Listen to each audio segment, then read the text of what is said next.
میرے حضور مدینہ المنورہ کی گلی سے گزر رہے ہیں تو ایک محل نما مکان بن رہا تھا. تو آقا کریم علیہ السلام نے گزرتے رک کے پوچھا یہ کس کا ہے؟ تو کسی نے کہا فلاں انصاری کا. حضور گزر گئے. کسی نے جا کے اسے بتایا حضور گزرے تھے، تیرا مکان دیکھا تھا. حضور کے چہرے پہ مسرت کے آثار نہیں آئے. انہوں نے کہا ہاں بالکل. خیر انہوں نے کدال پکڑا اور مکان کو زمین کے برابر کر دیا. 2-4 دن کے بعد حضور کا پھر دوبارہ گزر ہوا تو دیکھا ملبے کا ڈھیر پڑا ہے. تو حضور رک گئے. کہا اس بلاؤ انصاری کو. بلایا گیا. کہا میں گزرا تھا، تیرا مکان دیکھا تھا، کدھر گیا؟ عرض کی حضور میں نے گرا دیا. فرمایا کیوں؟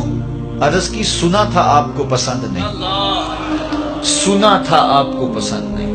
میں اور آپ دیکھیں ہمارا کیا کیا حضور کو پسند نہیں. سر سے لے کر پاؤں تک، پیدائش سے لے کر کے موت تک، عقیقے ولیمے سے لے کر کے اپنے انداز تجارت تک، اپنی نجی زندگی سے لے کے انداز سیاست تک، ہمارا کیا کیا حضور کو پسند. ایک شخص بحرین سے آئے اور حضور سے انہوں نے سلام پیش کرنا چاہا.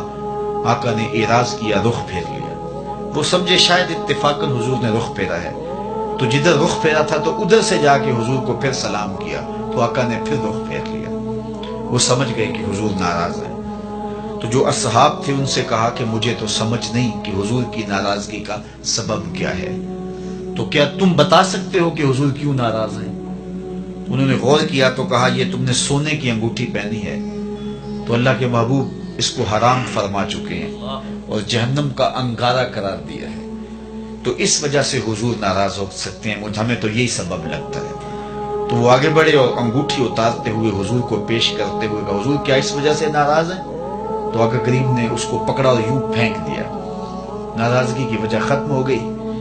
اللہ اکبر. کئی لوگ وہ سونے کی چین ڈال لیتے ہیں اور مختلف انگوٹھیاں ڈال لیتے ہیں، بلکہ میں نے ایک شخص کو دیکھا کہ اس نے جو ہے وہ ایک کڑا ڈالا ہے. تو میں نے کہا کہ یہ کیوں ڈالا ہے؟ تو وہ کہنے لگا یہ مدینہ شریف سے آیا ہے. میں نے کہا مدینے والے نے تو منع کیا ہے، انہوں نے تو روکا ہے. تو حضور نے اس کو پھینک دیا. ناراضگی ختم ہو گئی. وہ بیٹھ گیا. مجلس جاری رہی، گفتگو چلتی رہی. جب مجلس اختتام کو پہنچی لوگ گھروں کو پلٹنے لگے تو وہ بھی پلٹا نا. تو کسی نے اشارہ دیا وہ انگوٹھی تو اٹھا لو. چلو تم نہیں پہن سکتے، تمہاری بیوی تو پہن سکتی ہے، قیمتی سونا ہے.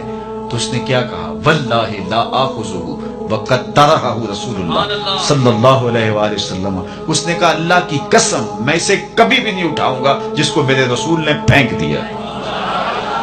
تو میں اور آپ دیکھیں کہ ہم کہاں کھڑے ہیں.